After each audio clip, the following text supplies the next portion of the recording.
bienvenidos a esta tercera sesión de la versión número 13 del Simposio ISACS, en esta ocasión dirigido a la intención de crear las bases para la realización de la historia crítica de la literatura colombiana.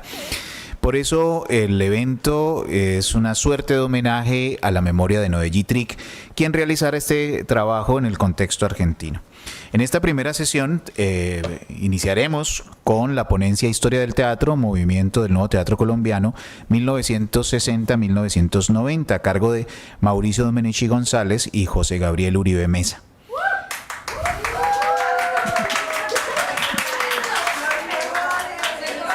Bueno, maestros, con ese cálido recibimiento no nos gastemos el tiempo en biografía, sino que le dejamos el espacio a ustedes para que realicen su ponencia. Bueno, qué pena, hemos traído barra. Pero estos jóvenes y chicas son estudiantes, tanto de Gabriel como mío, en el Departamento de Artes Escénicas de aquí de la Universidad del Valle. Gabriel en montaje y yo hago un curso sobre Enrique Buenaventura. Entonces prácticamente les hemos dicho que si no vienen, no pierden el semestre. O sea que realmente es una asistencia forzada.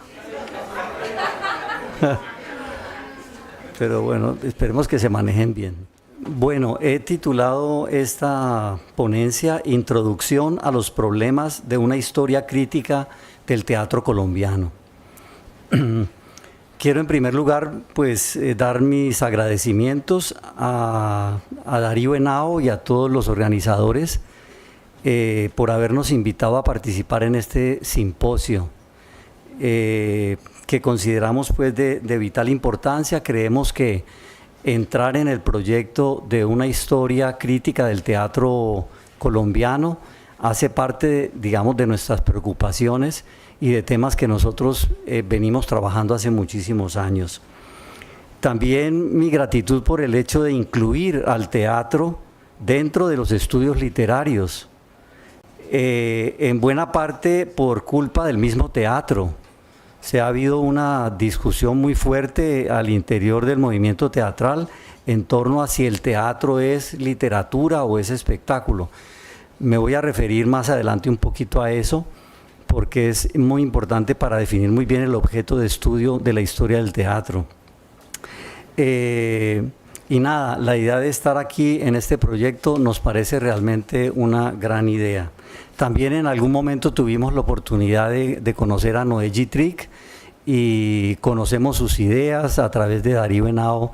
Hemos leído sus planteamientos sobre la historia crítica de la literatura argentina y, en fin, un gran maestro que participó muchas veces aquí en Cali como en Pereira.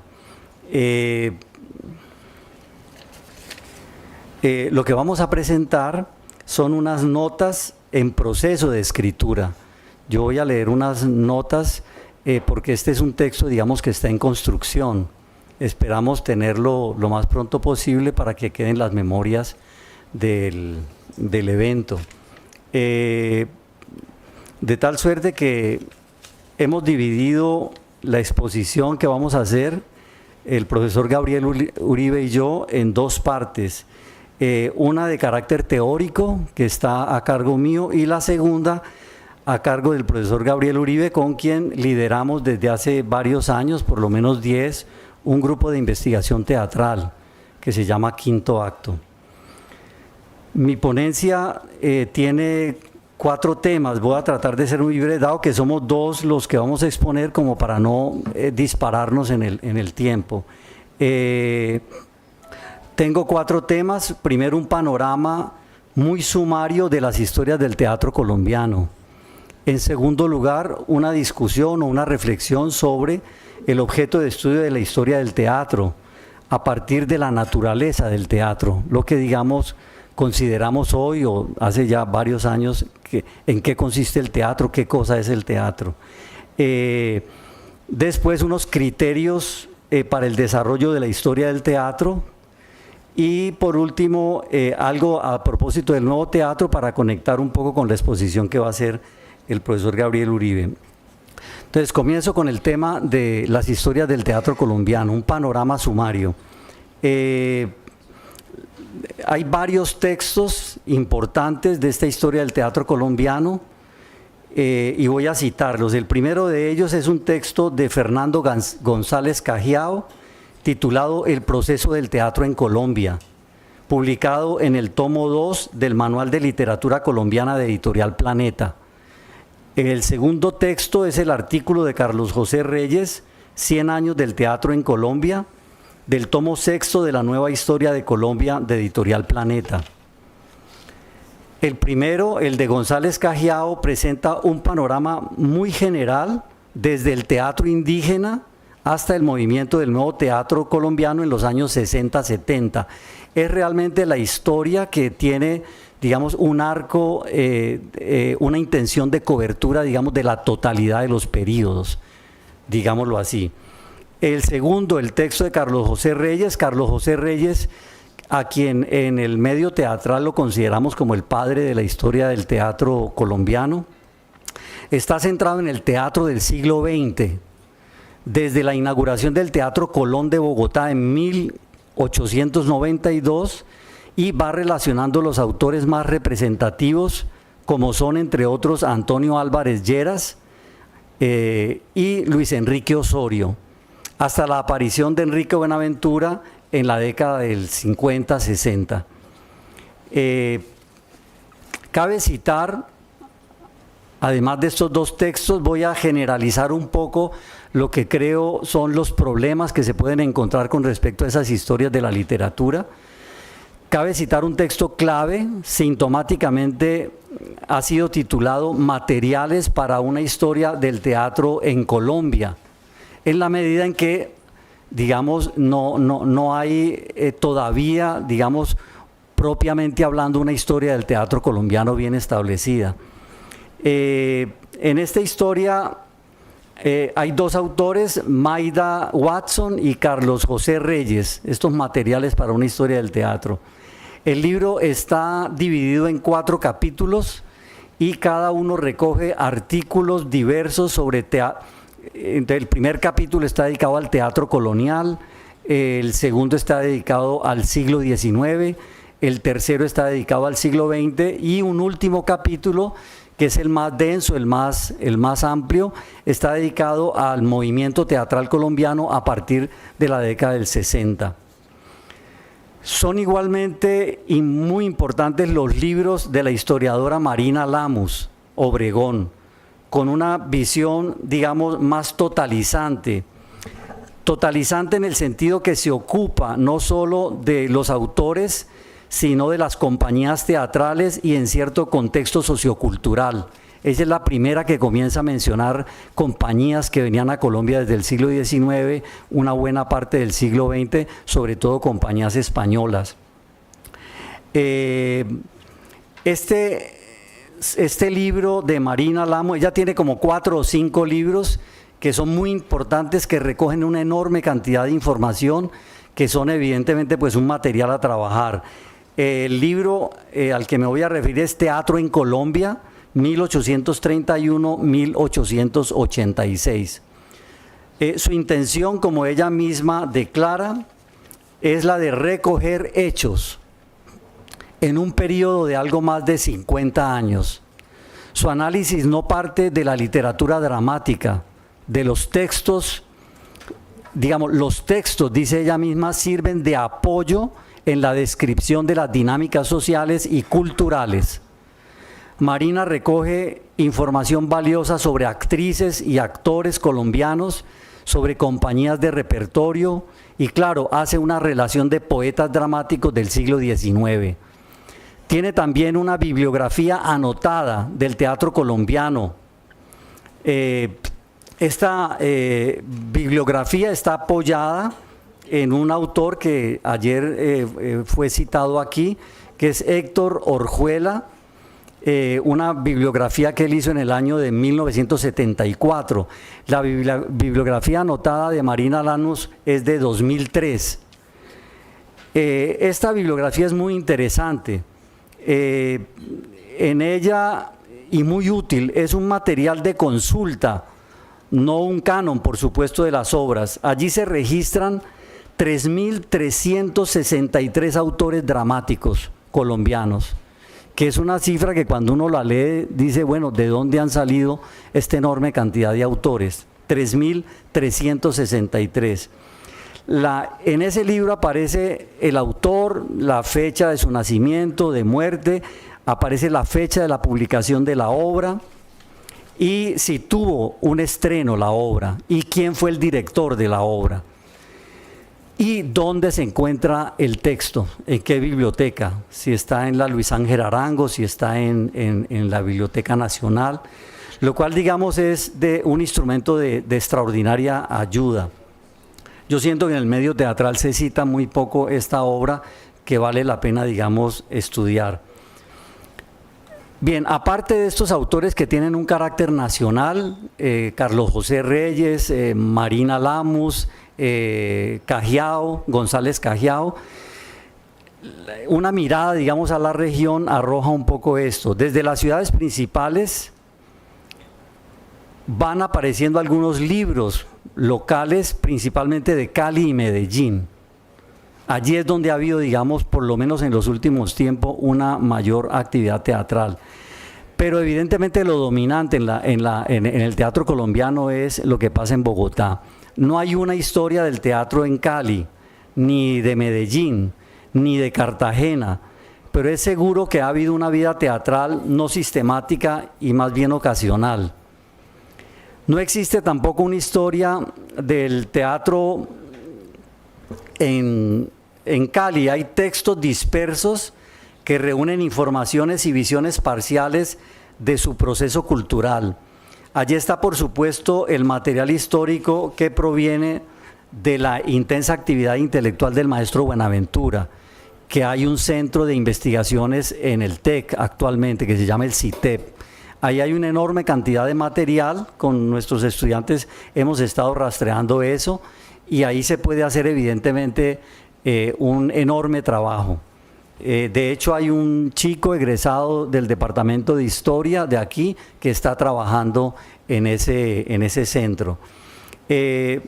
Digamos, la propia obra del maestro Buenaventura ameritaría nuevas investigaciones, aunque él ha sido objeto de varios estudios, como el muy importante libro de Beatriz Rix sobre la dramaturgia de la creación colectiva, esta profesora de la Universidad de la Florida.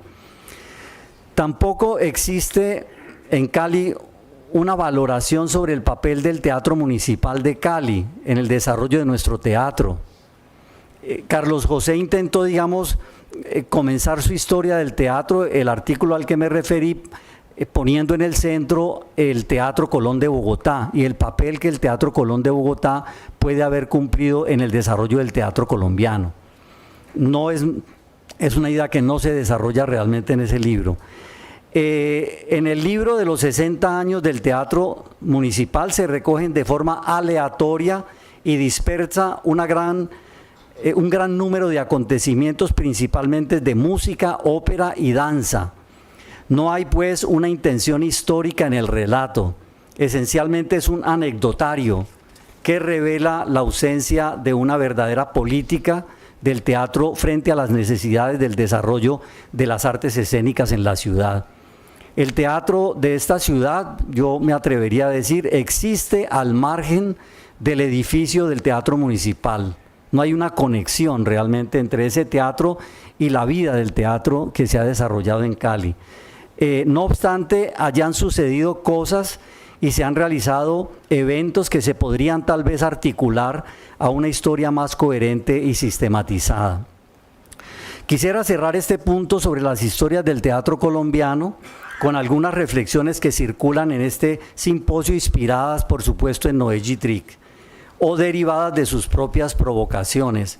Mi impresión sobre estas historias es que se acumulan hechos y se identifican nombres, pero no se interpreta el significado de esos procesos. Se han conformado, o esa ha sido la necesidad identificada, con ubicar en una línea cronológica del tiempo una serie de autores, pero no hay una perspectiva de la tradición, sus continuidades o sus rupturas, sus estilos o sus apuestas nacionales. Forman, si se puede decir así, una primera capa de un edificio que está por construir. Son por el momento relatos sumarios que permiten tener una idea que ordena el patrimonio teatral para poder luego dar inicio a un verdadero trabajo histórico crítico. Resumo muy rápidamente los 3 problemas que nacen de estas historias del teatro, sin que por ello yo esté cuestionando esas historias que me parecen muy útiles, son necesarias y son importantes, pero identifico 3 núcleos para su desarrollo. Primero, son historias que no constituyen realmente un análisis crítico de los autores y de sus obras. No hay realmente un desarrollo de eso. En segundo lugar, no hay claridad con respecto al ordenamiento temporal de las épocas, períodos o escuelas o movimientos. Y en tercer lugar, no hay claridad metodológica en la identificación del objeto de estudio. Y dejo allí, se podría, digamos, ampliar un poco la reflexión sobre estos 3 núcleos, pero no es pertinente en estos momentos. En segundo lugar, ¿cuál deberá ser el objeto de estudio de una posible historia del teatro? Para poder iniciar una historia del teatro y poder señalar el objeto de su investigación, es necesario definir qué es el teatro. Y aquí comienzan los problemas. Hay que recurrir a la teoría del teatro. Voy a citar 3 teóricos checos de la denominada Escuela de Praga, con quienes más o menos comienzan estas fuertísimas discusiones. El primero dice, la poesía hay que escribirla sobre el papel, pero el teatro hay que escribirlo con el actor sobre el público. De Jindřich Höns, de un libro titulado El escenario en rotación de 1925. El segundo dice, el teatro no son palabras, símbolos literarios, sino acción escénica, fijada por la palabra, por el movimiento, por el espacio, por el color. Es una expresión completa, autónoma, no reproductora, es una nueva realidad de la cual se disparan analogías hacia la realidad vital. Es un teatro sin tanto peso de la literatura. Del libro El hombre que se convirtió en actor, de Jiří Freka. Y el tercer checo que cito es este. Se trata de la estética del drama como obra escénica o teatral. La obra dramática es entonces aquello que hemos percibido en el teatro y no aquello que hemos leído en casa. Una consecuencia importante de nuestra definición, sigue este autor, una consecuencia importante de nuestra definición precisa del material en que tenemos que tomar en consideración solamente el arte dramático de nuestra época, porque solo este lo conocemos tal como lo exigimos, o sea, en la puesta en escena. Entonces, autores consideran que el teatro del pasado es muy difícil de entender en la medida que es un teatro que ya no vemos, que ya no lo representamos como se representaba entonces. De tal manera que la línea crítica de este proyecto es trabajar sobre el teatro contemporáneo, que es el teatro, digamos, al que podemos asistir a ver en sus puestas en escena. Y podemos leer, por supuesto, los textos. Esta es una posición muy radical que luego se va a ir moderando en la teoría del teatro mundial, digámoslo así. Aquí hay 2 cosas importantes que quisiera destacar. Primera, el teatro se separa de la literatura, el teatro es el espectáculo, la puesta en escena. Y la segunda consecuencia es que solo podemos acceder al conocimiento del teatro actual, que es el que podemos presenciar. Entonces la pregunta es, ¿cuál debería ser el objeto de la investigación histórica, dada esta, digamos, disyuntiva? Si seguimos esta teoría, debería ser la puesta en escena o el espectáculo. Es decir, primero el espectáculo y después la literatura. No tanto los textos dramáticos, sino su forma de representación. Esta polémica en torno a la naturaleza del teatro, la complejidad de sus códigos, la diversidad de sus lenguajes, fue muy intensa en la Colombia teatral de los años 70 y 80, por eso la quiero citar aquí, y que tuvo enormes consecuencias en el medio teatral, sobre todo en las teorizaciones de los grupos de creación colectiva. Esta discusión ha cambiado de tono y se ha matizado. No en aquel momento, sino ahora, después, digamos, 10 años, 20 años después.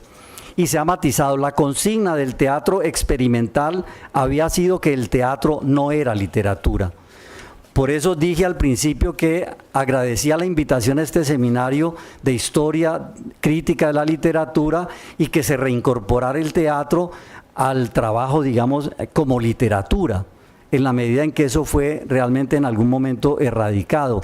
Y ha habido realmente una enorme división. Los programas de literatura ya no tienen realmente un componente teatral, muy excepcionalmente se da, pero no hay realmente el teatro como literatura, no se estudia en los departamentos de literatura ni en sus programas. Ahí parece... Bien, hoy parece bastante claro, esta es una conclusión que está allí, que el teatro no es un género literario como los otros, es decir, como el cuento, la novela o la poesía. Evidentemente el teatro se diferencia de eso, pero a mi entender sigue siendo literatura, en un aspecto sigue siendo literatura. Y aquí voy a recurrir a los semiólogos españoles, que son los que han creado la mediación y se han salido un poco del radicalismo de los franceses y de los mismos checos, como de los formalistas rusos. En su obra Semiología de la obra dramática de la doctora María del Carmen Boves Naves, catedrática e investigadora de la Universidad de Oviedo, da esta definición de teatro. Ella dice: denominaremos teatro a la obra literaria escrita para ser representada y a todo el proceso de su representación. Quiere esto decir que el teatro tiene una doble dimensión: el texto escrito y el texto representado. Dicho de otra forma, el texto contiene una teatralidad virtual. El director de escena, con sus actores, tiene el desafío de construir la teatralidad virtual del texto dramático. Esto era impensable en la teorización de los checos. Esta idea de que el texto contiene una teatralidad virtual, que cuando el escritor escribe pensando en la escena. El escritor no escribe, digamos, para que lo lean. El escritor de teatro escribe para la representación. Y esa es una noción fundamental, digamos, para poder desarrollar la investigación. Esto significa que el objeto de estudio de la historia del teatro puede comprender dos grandes campos: la obra literaria y la representación escénica. Esto sin perder la perspectiva que la característica esencial de la escritura teatral es que está destinada a la representación. Esto ha sido fortalecido y se ha desarrollado una metodología que se llama la dramatología por el doctor José Luis García Barrientos, que por cierto hizo un seminario en el Caro y Cuervo al que yo asistí. Ahí fue que lo conocimos hace 4 o 5 años por ahí, y él hace un estudio del teatro contemporáneo y da una metodología para trabajar de manera simultánea el texto y la representación, o sea, unificando estas dos cosas que metodológicamente parecían como muy problemáticas. Ahora bien, no se puede dejar de ver que existe una tensión entre la obra dramática y el teatro, o sea, y el espectáculo. Hubo épocas en las que el texto dramático se consideraba una obra literaria, autónoma, y otras en las que, por el contrario, prevalecía la opinión que el drama es solo un texto para la representación, que es el caso, digamos, de la comedia del arte. En la comedia del arte, los textos de la comedia del arte, que se llaman canovacci, pues no son realmente textos literarios, sino son como guiones para la representación, y se conservan una buena cantidad de ellos. Y es un ejemplo como típico y perfecto que se citó mucho en el movimiento del nuevo teatro, en el sentido de que ese era el teatro que nos interesaba, ese era el teatro que podíamos hacer. En las épocas más duras del teatro de creación colectiva, el texto literario no era lo central del proceso en el que dominaba el concepto de escritura escénica. Bien, aquí termina esta reflexión sobre el objeto del teatro y la idea de que es un objeto doble, complejo, con un doble código y que exige de alguna manera plantearse el problema a la hora de investigar. ¿Cómo encarar entonces el proyecto de una historia del teatro colombiano hoy a la luz de estos desafíos teóricos? Definido un objeto que en este caso puede ir, digamos, por dos caminos, pero que están interrelacionados, quisiera formular brevemente unos criterios que también son importantes a tener en cuenta para desarrollar una historia del teatro en esta perspectiva de una historia crítica del teatro colombiano. En primer lugar, es necesario definir el patrimonio teatral probablemente en torno a dos núcleos, los autores y los directores, para, digamos, trazar alguna línea, digamos, de orientación.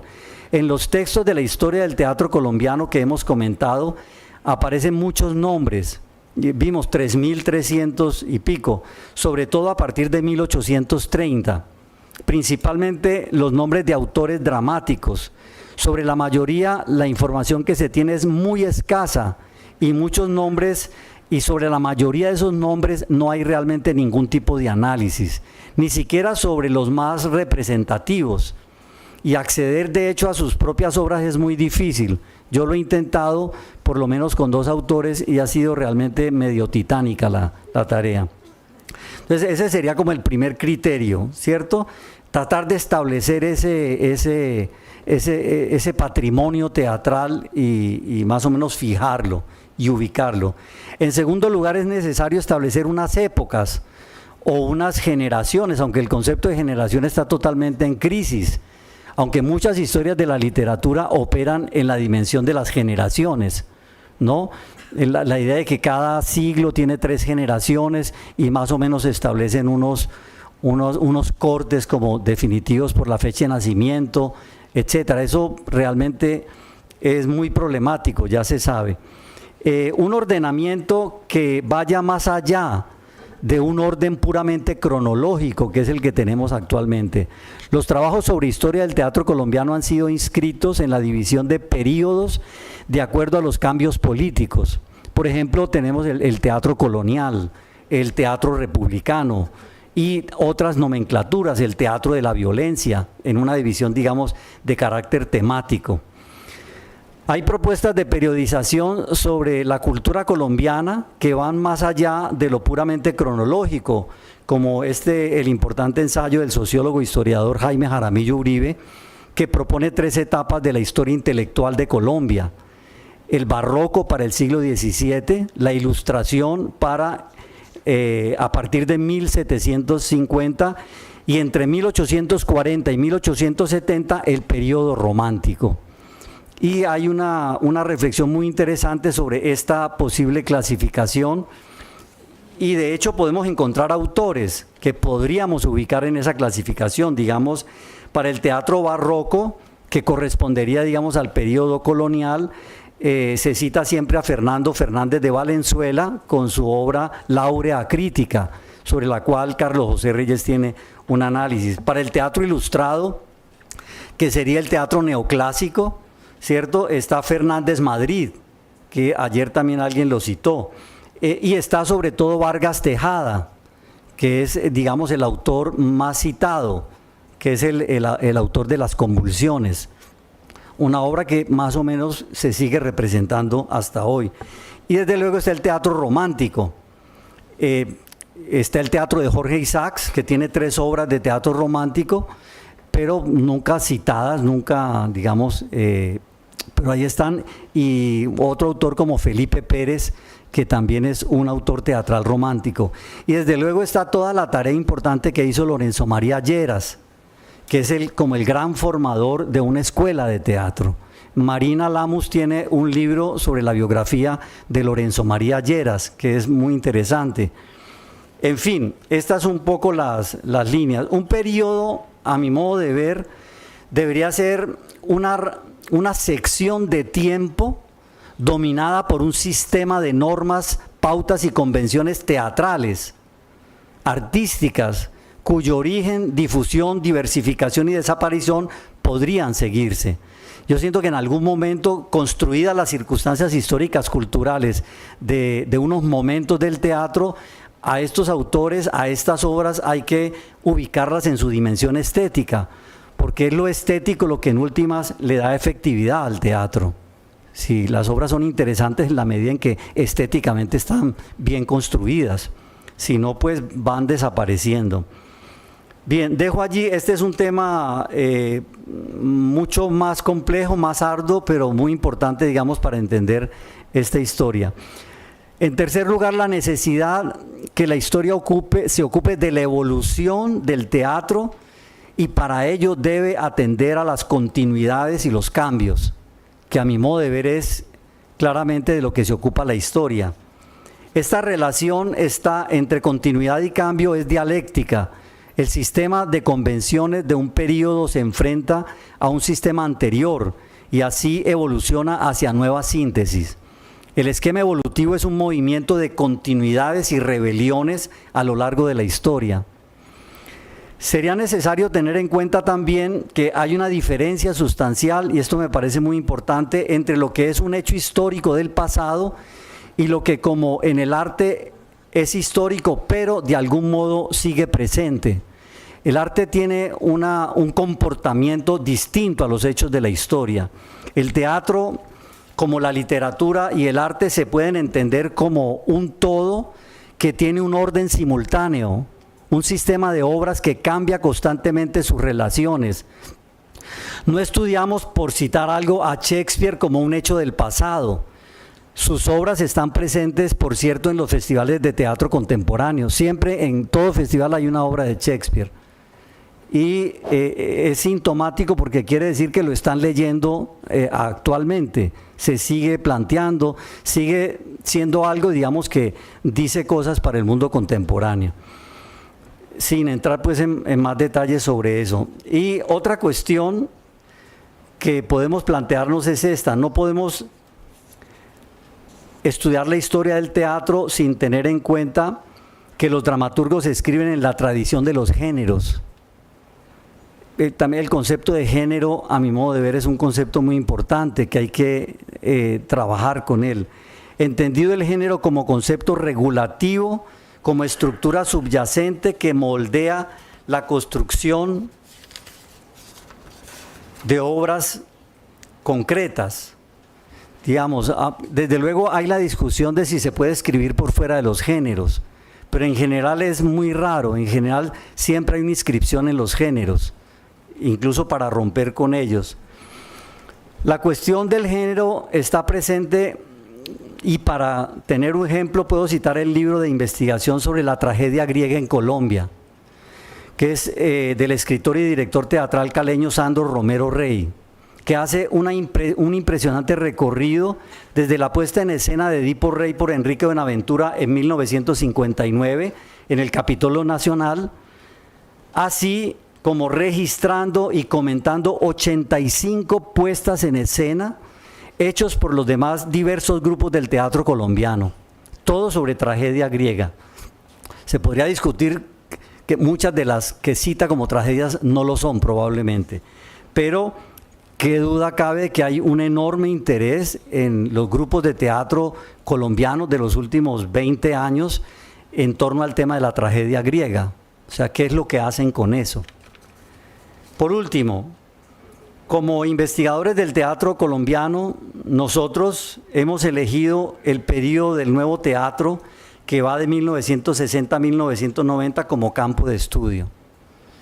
Y a eso nos vamos a referir en la intervención que va a hacer el profesor Gabriel Uribe. Desde el punto de vista de la evolución del teatro colombiano en el siglo XX, este periodo es un momento de ruptura. Hay factores políticos y culturales que motivan los cambios y es muy importante estudiarlos. A mi modo de ver, varios factores van a determinar el cambio que se produce en ese momento. Probablemente un factor político es la caída del gobierno de Rojas Pinilla y el surgimiento del Frente Nacional. Eso va a hacer evidentemente que haya un cambio cultural. Ayer Fabio se refirió a la revista Mito, que también aparece como un factor determinante en la medida en que en Mito se comienzan a publicar autores que nunca antes se habían publicado. Por ejemplo, se comienza a hablar de Jean-Paul Sartre, que va a tener también una enorme influencia. Entonces, ahí hay un cambio evidentemente ideológico en la burguesía colombiana, que es la que dirige esa revista. Un factor muy importante para el desarrollo del nuevo teatro colombiano van a ser las escuelas de teatro. Para nosotros el surgimiento, el nacimiento de las escuelas de teatro es determinante en todo el proceso. En Cali realmente el proceso del teatro se comienza a desarrollar a partir de la creación de la Escuela de Teatro del Instituto Departamental de Bellas Artes. Hablar de teatro antes es muy difícil, aunque aparecen algunas menciones, por ejemplo, que Fray Pedro Simón cita que en la colonia, en Cali, se hacía teatro en las iglesias. Seguramente también hay un capítulo con respecto al teatro doctrinero, al teatro misionero que se hizo durante la colonia y sobre el cual no tenemos realmente ninguna información, que era teatro de propaganda, digámoslo así. Bien, además de las escuelas de teatro y de los factores políticos, culturales que puedan haber para este movimiento, está como aspecto muy importante los festivales de teatro. Para la vida del teatro es muy importante el encuentro de los festivales. Los festivales cambian el panorama, los festivales traen nuevas cosas y bueno, de eso va a hablar el maestro Gabriel Uribe. Perdonen que me haya alargado. Muchas gracias.